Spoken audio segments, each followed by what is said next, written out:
Hello everyone, आप लोगों का स्वागत है मेरे एक और वीडियो में।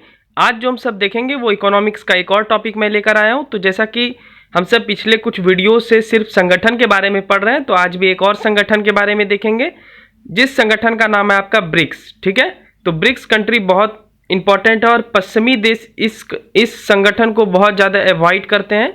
पश्चिमी देश का मतलब ये हुआ यूएसए वगैरह, ठीक है, यूरोपिया, तो इसको बहुत ज़्यादा अवॉइड करते हैं क्योंकि ये एक डेवलपिंग कंट्रीज है। इसमें जितने भी कंट्री शामिल हैं उनके पास इकोनॉमी काफ़ी हद तक सही है, ठीक है, और एक विकासशील अर्थव्यवस्था में आते हैं, तो इस कारण से उनको घबराहट होती है।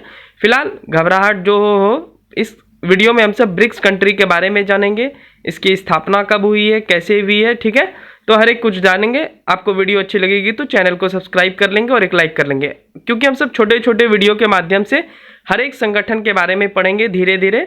और आप देखेंगे इस चैनल पे 5 से 6 महीने में लगभग सारा वीडियो अपलोडेड रहेगा। आप बहुत सारी जानकारी इस चैनल से हासिल कर लेंगे, वो भी छोटे छोटे वीडियो के माध्यम से, ठीक है। तो फिलहाल शुरू करते हैं ब्रिक्स कंट्री। तो पहले जो है पहला नंबर आप देखेंगे, स्पेलिंग आप मिस्टेक नहीं कहेंगे इसको, क्योंकि पहले इस कंट्री को ब्रिक कहा जाता था। क्यों कहा जाता था? पहले तो ये समझते हैं कि ब्रिक क्या है। तो ब्रिक एक अवधारणा है जिसका तात्पर्य तीव्र गति से वृद्धि कर रही चीन, भारत, रूस एवं ब्राजील जैसे विकासशील अर्थव्यवस्था से है, ठीक है। तो इसमें वैसे कंट्री शामिल हैं जिसका अर्थव्यवस्था विकासशील अर्थव्यवस्था है। आप जानते हैं अर्थव्यवस्था 3 प्रकार का होता है, विकसित, विकासशील और अविकसित, ठीक है। विकसित मतलब जो डेवलपिंग कंट्री हो, लाइक जापान, जिसका इकोनॉमी ट्रिलियन में हो, काफ़ी हद तक अधिक हो, ठीक है। उसके बाद यूएसए, तो ये सब हो गए विकसित कंट्री। विकासशील में भारत आते हैं, चाइना आते हैं, रूस आते हैं, ब्राज़ील आते हैं, इंडोनेशिया वगैरह, सब ये सब कैसे कंट्री हैं? ये विकासशील कंट्री हैं। और अविकसित में अफ्रीका के कुछ कंट्री आते हैं, जैसे चाड, युगांडा, तो इस प्रकार के जितने भी कंट्री हैं ये सब आते हैं अविकसित में, ठीक है। सिंपल सा बात आप समझ गए होंगे। तो ये एक अवधारणा है जिसका तात्पर्य तीव्र गति से वृद्धि कर रही चीन, भारत, रूस एवं ब्राजील जैसे विकासशील अर्थव्यवस्था से है। सेकेंड, ब्रिक्स शब्द का उल्लेख 2001 में जिम ओ नील द्वारा किया गया था, ठीक है। चलिए आगे बढ़ते हैं। तीसरा पॉइंट है ब्रिक के दूसरे सम्मेलन यानी 2010 को जो ब्राजीलिया में हुआ था। ब्राजीलिया एक्चुअली में ब्राज़ील का कैपिटल है, राजधानी है। तो वहाँ निर्णय लिया गया कि ब्रिक जो है मतलब BRIC, अभी इस BRIC का मतलब क्या था? तो B से ब्राज़ील, R से रशिया, I से इंडिया और C से चाइना था, ठीक है, का सदस्य दक्षिण अफ्रीका को बनाया जाएगा। यानी ब्रिक से 2010 में ब्राजीलिया में जो दूसरा सम्मेलन हुआ था उसमें ये पहले चर्चा की गई कि साउथ अफ्रीका को अब इसका हिस्सा बनाया जाएगा। और चौथे पॉइंट में देखिए, 14 अप्रैल 2011 में चीन में हुए तीसरे सम्मेलन में दक्षिण अफ्रीका को शामिल किया गया। तब यह ब्रिक्स से क्या बन गया? ब्रिक्स। यानी ब्रिक्स का अगर फुल फॉर्म बोलेंगे तो B से ब्राज़ील हो गया, R से रशिया हो गया, I से इंडिया हो गया, C से चाइना हो गया और S से साउथ अफ्रीका हो गया, ठीक है। तो ब्रिक्स देश 5 हैं टोटल। ये भी पूछ देता है ब्रिक्स देश की संख्या कितनी है, तो 5 है। कौन कौन से देश हैं? तो ब्राज़ील, रूस, भारत, चीन और साउथ अफ्रीका, ठीक है। तो ये कहानी थी आपके ब्रिक्स से ब्रिक्स बनने की, ठीक है। आगे देखते हैं, अभी बैंक की भी स्थापना की गई है तो वो भी आगे हम सब देखते हैं।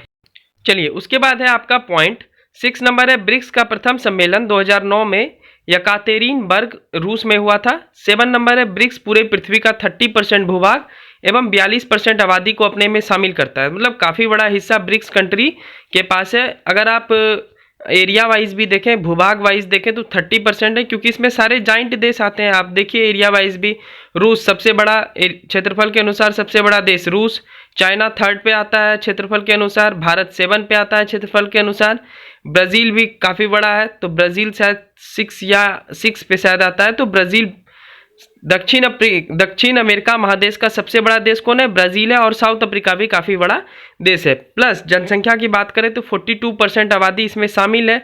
तो 42% काफ़ी बड़ा मतलब इनफैक्ट है पॉपुलेशन के हिसाब से, क्योंकि चीन और भारत की आबादी इसमें काफ़ी हद तक ज़्यादा है। तो इस कारण से आधे से बस थोड़ा ही कम है आपके ब्रिक्स देशों की आबादी, ठीक है। उसके बाद ब्रिक्स देश, चूंकि इसमें विकासशील देश को सम्मिलित किया गया था। विकासशील मतलब जिसका अर्थव्यवस्था ग्राफ ऊपर की ओर जा रहा हो, तो चूंकि ऐसे अर्थव्यवस्था इसमें शामिल है, विकासशील अर्थव्यवस्था शामिल है, इसके लिए बैंक की आवश्यकता पड़ेगी। तो वर्ल्ड बैंक और IMF के एवज में हम सब इस मतलब ब्रिक्स देश जो है ब्रिक्स बैंक, जिसको न्यू डेवलपमेंट बैंक कहा जाता है, की स्थापना की। बात समझ गए होंगे। तो ये वर्ल्ड बैंक और IMF के एवज में बनाया गया था न्यू डेवलपमेंट बैंक। अब आगे जो पढ़ेंगे वो न्यू डेवलपमेंट बैंक के बारे में पढ़ेंगे, यानी ब्रिक्स देशों द्वारा जो बनाया गया बैंक है। ये भी क्वेश्चन पूछा जा चुका है कि ब्रिक्स देशों द्वारा बनाया गया बैंक क्या कहलाता है, तो वो क्या कहलाता है, न्यू डेवलपमेंट बैंक। चलिए आगे बढ़ते हैं और देखते हैं कुछ फैक्ट्स। चलिए यहाँ से न्यू डेवलपमेंट बैंक के बारे में पढ़ेंगे। तो न्यू डेवलपमेंट बैंक यानी ब्रिक्स बैंक का पहला पॉइंट है, ब्रिक्स देशों के समूह ने न्यू डेवलपमेंट बैंक की स्थापना की 15-16 जुलाई 2014 के फ्रोटालेजा ब्राजील सम्मेलन में ब्रिक्स विकास बैंक की स्थापना की, जिसको न्यू डेवलपमेंट बैंक बोला जाता है। ठीक है। सेकेंड है 2014 के ब्रिक्स सम्मेलन में ब्रिक्स देशों ने 100 अरब डॉलर की पूंजी से ब्रिक्स बैंक की शुरुआत की। इसे भी आप याद रखेंगे चूंकि एक सर्टेन अमाउंट है, तो इसको भी आप याद रख लें। ठीक है, इतना डीपली पूछता नहीं है, मतलब ये कोई ऐसा क्वेश्चन नहीं पूछता है, बाकी जाने बीपीएससी। चलिए आगे बढ़ते हैं। चलिए तीसरा पॉइंट जो हमारा है, इस बैंक ने संकट के समय के लिए एक कोष फॉरेन एक्सचेंज रिजर्व पूल बनाया है। ठीक है। चौथा है ब्रिक्स बैंक का मुख्यालय संघाई चीन में, ये बहुत इंपॉर्टेंट है, इसे आप जरूर याद रखें। ठीक है। फिफ्थ नंबर है, इसके पहले अध्यक्ष केबी कामत थे जो भारत के हैं और अभी भी शायद यही हैं। अब ये शायद महासचिव बन गए, अध्यक्ष चेंज हो गए। ठीक है। अभी आगे करंट अफेयर्स में हम सब देखेंगे, हर बार की तरह हर एक संगठन का करंट अफेयर्स भी मैं लास्ट में डाल देता हूँ ताकि आप सब करंट अफेयर्स से भी अवगत रहें, क्योंकि आने वाले एग्जाम में करंट अफेयर्स का वेटेज अधिक है भी और आगे आएगा भी। ठीक है। तो देखते हैं करंट अफेयर्स, उसके बाद वीडियो का अंत करेंगे। ठीक है। तो ब्रिक्स कंट्री करंट अफेयर्स 2023। ठीक है। तो महासचिव केवी कामत है न्यू डेवलपमेंट बैंक के, और अध्यक्ष कौन है, मार्कोस ट्रायोजा। तो ये थे ब्रिक्स कंट्री के ऊपर आज हम सब एक शॉर्ट नोट्स देखे, तो इतना सफिशियंट है, आपको ब्रिक्स कंट्री के बारे में इतना जानना चाहिए। और करंट अफेयर्स में आप इन सब कंट्री के बारे में आप सब हमेशा पढ़ते ही होंगे, प्लस आप इसने छोटे छोटे जो भी मैं वीडियो बना रहा हूँ इसका एक नोट्स जरूर आप अपना बनाएं। ठीक है। और आप अगर कहीं बुक से पढ़ते हैं तो बहुत अच्छी बात है, क्योंकि बुक से खुद ब खुद पढ़ें। उसके बाद मैं वीडियो इसलिए बोलता हूँ कि पहले बुक जब आप पढ़ लेंगे उसके बाद अगर आप वीडियो देखेंगे तो फिर काफ़ी हद तक सही होगा, लेकिन अगर सिर्फ आप वीडियो देखेंगे तो काफ़ी बुक में तो बहुत कुछ दिया रहता है, तो वो पोर्शन छूट जाएगा आपका। तो मैं रिक्वेस्ट करता हूँ कि पहले आप जो है बुक पढ़ लें इकोनॉमिक्स का। बहुत सारे इकोनॉमिक्स के बुक आते हैं, दृष्टि IAS के बुक आते हैं, बहुत काफ़ी हद तक बहुत अच्छी बुक है। ठीक है। संजीव वर्मा सर की बुक आती है। फिर आप NCERT मस्ट बी रीडेड, तो NCERT रटना मतलब पढ़ना ही पढ़ना है।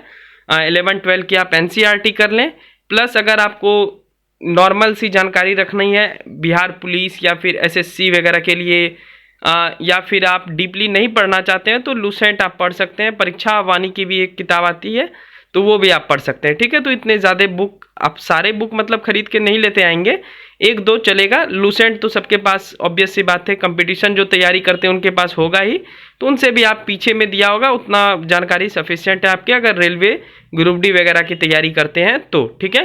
बाकी अगर आप PCS की तैयारी करते हैं, BPSC की करते हैं, UPPCS की करते हैं, ठीक है, या करती हैं जो भी है, UPSC के करते हैं, तो फिर अलग बुक आता है उसके लिए। संजीव वर्मा सर की बुक, NCERT बुक, दृष्टि IAS की बुक बहुत अच्छी है। ठीक है। तो चलिए इसी उद्देश्य के साथ अब नेक्स्ट देखते हैं कौन सी संगठन को हम सब देखने वाले हैं। तो चलिए मिलते हैं नेक्स्ट वीडियो में। अगर वीडियो अच्छी लगी हो तो प्लीज़ चैनल को सब्सक्राइब करेंगे और एक लाइक करेंगे। ठीक है। तो थैंक यू सो मच, मिलते हैं नेक्स्ट वीडियो में, तब तक के लिए bye bye and take care.